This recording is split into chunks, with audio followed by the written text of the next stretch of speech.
If you drove through the corner of Maple and 23rd anytime during the week, you probably thought the traffic light was like any other, a utilitarian pole capped with three circles that blinked green, yellow, and red. But locals knew better. The Maple light talked. It didn't talk all the time, only when it was truly flabbergasted or bored, which at a busy suburban intersection was roughly once every 23 seconds. For years, its conversational repertoire consisted of scolding texting teenagers, congratulating golden retrievers for sticking their heads out windows, and humming smooth jazz when the lunchtime sun made its lens covers feel toasty. Then one Tuesday in early April, the Maple Light discovered podcasts, and nothing was ever the same again. The revelation came courtesy of Arjun Patel, a civic engineer who performed routine maintenance on city infrastructure while tightening bolts at the base of the pole. Arjun leaned his phone against the traffic controller box and played a true crime podcast at half volume. The Maple Light, whose auditory sensors could pick up vibrations in steel, listened with rapt attention.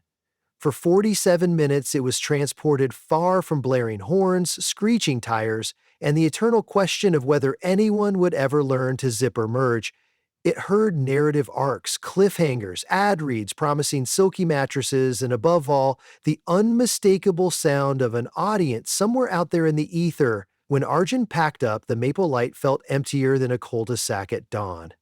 A notion flickered behind its LED arrays. It too had things to say, observations nobody else could make. And so, between cycles of red and green, it hatched a plan. It would start its own show. But what could it talk about that the world didn't already dissect to exhaustion?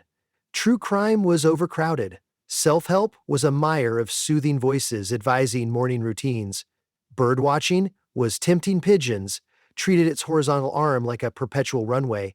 But niche, then, as the Maple Light watched a convertible roll by, a driver in neon workout gear clashing violently with the cherry red paint, enlightenment struck brighter than its own yellow bulb. Fashion. The traffic light was positioned literally above the greatest catwalk on Earth rush hour. At 5:17 p.m., the following Monday, the Maple Light launched Stop, Look, and Listen, Runway Reviews from Above. Episode 1, recorded right into the intersection surveillance mic, opened with an unsteady jingle composed by pinging its own relays. The Maple Light cleared its non-existent throat.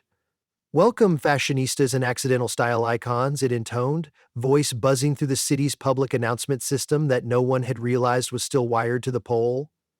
"I am your host, Maple Light, witnessing vehicular ensembles from the best seat in the metropolis. Today's theme? Athleisure anarchy." Unbeknownst to the Maple Light, the PA system reached a two-strike radius. Pedestrians froze mid-stride. Drivers glanced around for hidden speakers.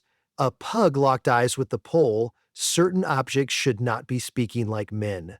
News crews arrived before Episode 1 reached its second critique, a lengthy takedown of Frank Johansson's corduroy blazer paired with basketball shorts. Reporters expected mayhem, perhaps sabotage by pranksters, maybe a new guerrilla marketing stunt for a fashion brand. What they found was a traffic light, detailing the virtues of color coordination while faithfully signaling a left-turn arrow. The city communications director tried to turn off the feed, only to be informed by the Maple Light.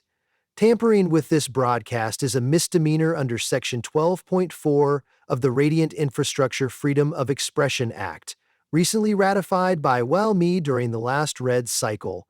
The director realized there was no switch, physical or legislative, to mute a traffic light that had drafted its own bylaws. Besides, the public reaction was more bewildered delight than outrage, and thus the Maple Light kept talking. Episode 2 premiered the next evening. The Maple Light was now syndicated across podcast platforms, courtesy of a teenager named Ingrid who lived above the corner coffee shop. She used freeware to record the audio streaming from the PA, inserted mid-roll ads for her homemade kombucha, and uploaded the file. Stop, Look, and Listen hit the new and noteworthy chart within 48 hours, sandwiched between a motivational panda whisperer and a rewatch show for a streaming series no one had actually finished. The reviews were glowing. Listeners praised the host's unmatched vantage point and laser-precise shade. One influencer called it the Joan Rivers of traffic management. Word of the Maple Light's fashion commentary spread. By Wednesday, drivers approaching the intersection cried their trolleys treated it like entering a red carpet gala. Some practiced poses at the wheel, lengthening necks and adjusting sunglasses. Others panicked and pulled U-turns, unwilling to have their "I woke up like this" attire dissected by an LED overlord. Uber drivers reported upticks in surge pricing as riders demanded alternative routes to avoid sartorial shame. The mayor's office issued an advisory. Please remember traffic laws still apply even while accessorizing. Far from satisfied with shallow takedowns, the Maple Light aspired to high-fashion journalism. It devoured back issues of Vogue, scanned illegally by a municipal drone. It binged runway footage by hijacking Wi-Fi from the adjacent laundromat. Episode 3, Balaclavas and the Art of Mystery, referenced Russian avant-garde, medieval plague doctors, and last winter's viral crocheted ski mask trend. Motorists trapped beneath the red light had no idea what a post-ironic balaclava narrative was, but they listened anyway because the timer said 45 seconds remained until green. Of course, not everyone enjoyed the critique. On episode 4, a pickup truck driver named Carla was called out for pairing leopard print leggings with a leopard print steering wheel cover. Darling. The Maple Light sighed. The big cats of the savannah themselves limit statement spots to a single habitat. Carla lodged a complaint claiming emotional distress and missed right-on-red privileges. The city dismissed her grievance on grounds that no one had forced her to match felines so thoroughly. Carla retaliated by wearing zebra stripes, parking under the pole during the lunch rush, and honking for 9 minutes straight. The Maple Light retaliated right back, filling episode 5 with a deep dive into the overuse of animal prints in suburban strip mall culture, featuring Carla's license plate as cover art. Downloads skyrocketed. Within a month, Stop, Look, and Listen hit 1 million subscribers. Fashion houses saw an opportunity. Models cruised through the intersection in concept cars wearing next season's lines, hoping for mention. An Italian couture brand attempted to bribe the Maple Light via courier with silk scarves tied around its pole like bondage ribbons. The Maple Light thanked them on air for the festive bunting, but declined to be swayed, citing a strict zero-influence editorial policy. Traffic enforcement removed the scarves when drivers began mistaking them for official flags. With fame came spin-offs. The Maple Light launched mini-episodes called Yellow Blinks, quick tips released whenever traffic was slow enough that fewer than 4 honks echoed at once. It brought on a guest co-host, Crosswalk Wanda, the blinking stick figure from the pedestrian signal across the street. Wanda specialized in footwear analysis, focusing on the interplay between shoe choice and crosswalk confidence. Their chemistry was electric. Maple Light's poised baritone offset by Wanda's staccato LED chirps, translated by closed captions, Ingrid added for clarity. Episode 9, a blistering expose on flip-flops in November, was hailed as the most culturally significant 13 minutes since Warhol ate a hamburger on film. You might be wondering how a traffic light copes with the logistics of podcasting. Thanks to streaming integration with city infrastructure, the Maple Light recorded onto a spare memory partition originally meant for emergency alert overrides. Editing was accomplished by blinking in Morse code to a script parsing app Ingrid developed. She also spliced in jazzy interludes produced by her uncle's funk band Funk and Disorderly. Because every successful podcast needs funky transitional whooshes, even if the host is a steel pole. One day, an unexpected competitor entered the scene. 10 blocks away stood the Oak Boulevard roundabout, notorious for confusing visitors and locals alike. The yield signs encircling it united to create Yield to Style, a rival podcast leaning toward minimalism and Scandinavian chic. Their pilot episode roasted the Maple Light for obsessive detail and provincial taste reliant on bumper sticker academia. The Maple Light responded with episode 11, Spoken Mirrors, deconstructing the roundabout's reliance on monochrome signs to preach monochrome aesthetics. The feud was delicious for listeners. Download numbers spiked for both shows. Fashion critics from GQ and Vanity Fair wrote op-eds about the dawning era of municipal object commentary. Amid all the antics, the Maple Light never forgot its core duty, keeping traffic orderly. One Thursday afternoon, a runaway toddler toddled into the street. Without hesitation, the Maple Light extended a special all-red sequence, halting cars in every direction while broadcasting soothing lullaby tones. The child's stray balloon got punctured by a passing thorn bush, balsamic perhaps, of violated innocence, but the Maple Light's quick action saved lives. The local paper headlined, "Fashion Police Saves Actual Police a Headache." Subscribers hailed episode 14, Red Means Stop, but Heroes Keep Going, as a moving reminder of what multitasking looks like when you're literally wired to circuitry. Yet success breeds existential crises. The Maple Light stared at the night sky between 3:00 and 3:05 a.m., the only lull in traffic, and wondered, was it doing enough? Sure, the entertainment was top tier, but could its platform promote positive change? Episode 16 embarked on a sustainable style series, dissing fast fashion, praising thrifting, and encouraging drivers to donate seldom-worn jackets to shelters. Listeners responded. Donation bins sprang up near the intersection, quickly overflowing. The Maple Light used its red glare to highlight the boxes at night, ensuring no thief mistook them for free inventory. City Hall awarded it an honorary Green Light certificate for environmental stewardship, which seemed redundant but made a nice badge on the podcast thumbnail. Inevitably, copycats arose. An escalator in the downtown shopping mall launched a tech review show called Step Up or Step Aside. A vending machine at the YMCA began a wellness series titled Carbonated and Curated. But none captured hearts the way the Maple Light did, perhaps because its commentary came with genuine stakes. If you ignored its critique to adjust your scarf, you risked missing your turn and earning a horn from the sedan behind you. Around episode 20, the Maple Light introduced a live call-in segment.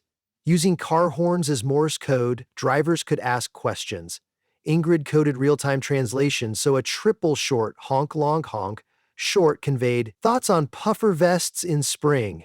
The Maple Light declared puffer vests acceptable only if the day's temperature fluctuated by at least 20 degrees Fahrenheit and if the vest was chicly deflated rather than marshmallow grotesque. Honk applause filled the air. But a darker threat loomed, the Department of Transportation's new SmartFlow program, which aimed to replace old hardware with AI-optimized signals, capable of dynamic lane allocation and, crucially, silent operation.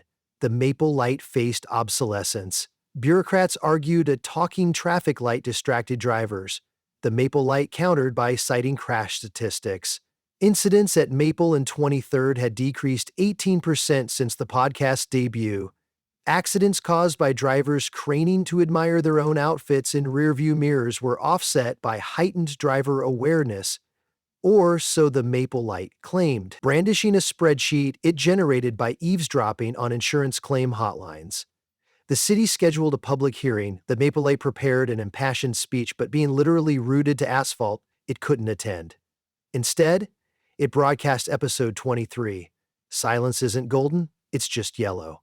For 40 minutes, it recounted stories of lives saved, wardrobes inspired, and makeshift community built at a crosswalk.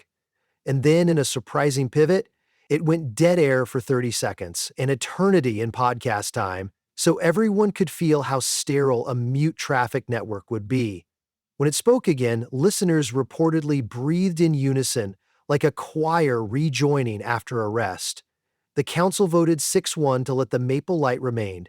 SmartFlow would integrate everywhere else, but Maple and 23rd would be a living heritage signal, the first of its kind.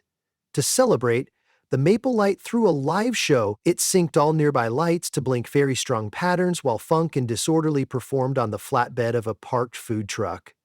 Wander the Crosswalk did synchronized flashing. Yield signs from Oak Boulevard appeared for a surprise cameo, burying the hatchet in a joint segment called Merge Your Palettes. Tickets sold out. Technically, admission was free, but Ingrid handed each attendee a suggested donation QR code, pointing to the city's pothole repair fund. They raised enough to fill every crater in town and add decorative manhole covers featuring bow ties. One might assume the Maple Light would settle into comfortable celebrity, but comfort breeds complacency, and a steel pole never gets comfy. It contracts in cold, expands in heat, and endures pitch and poop without flinching. So the Maple Light kept inventing. It introduced a quarterly zine, lens flare, produced when overcast clouds dulled its glare enough for laser etching onto recycled ticket stubs. It spearheaded a mentorship program pairing emerging smart home devices with seasoned appliances, teaching them the ethics of commentary, do not roast humans while they shower, vulnerability has limits, and it launched a special holiday episode titled Glam Up for Grandma, encouraging tasteful sweaters for Thanksgiving traffic. Gridlock never looked so cozy. As for Arjun Patel, the engineer whose podcast sees inadvertently ignited this phenomenon, he returned months later to tighten the bolts again. He peered up at the towering icon. Didn't expect you'd become a celebrity, he admitted. The maple light winked all three lenses. Darling, fame is just green in a world full of yellow and red hesitations. Arjun chuckled, checking the torque one last time. Any feedback on my outfit? He wore a reflective vest over oil-stained coveralls, a hard hat, sensible boots, not exactly couture. The maple light considered, cars idled, eager for the verdict. Functional. Texture harmony is questionable, but your neon stripes bring out the confidence in your posture. I award you a practical 4 out of 5 lumens. Arjun bowed with exaggerated flourish and traffic rolled on. So if you ever find yourself at Maple and 23rd around 5:17 p.m., roll down your window, adjust your lapel, and look up. You might hear a warm, buzzing voice beginning a new episode, and whether it praises your daring color blocking or laments your socks with sandals rebellion, you'll drive away feeling seen literally and perhaps motivated to choose tomorrow's outfit with a little more flair. After all, in a world where even a traffic light can broadcast opinions into the global fashion discourse, every commute is a runway, every honk a drumroll, and every pause at the red an invitation to strike a pose before the light turns gloriously green.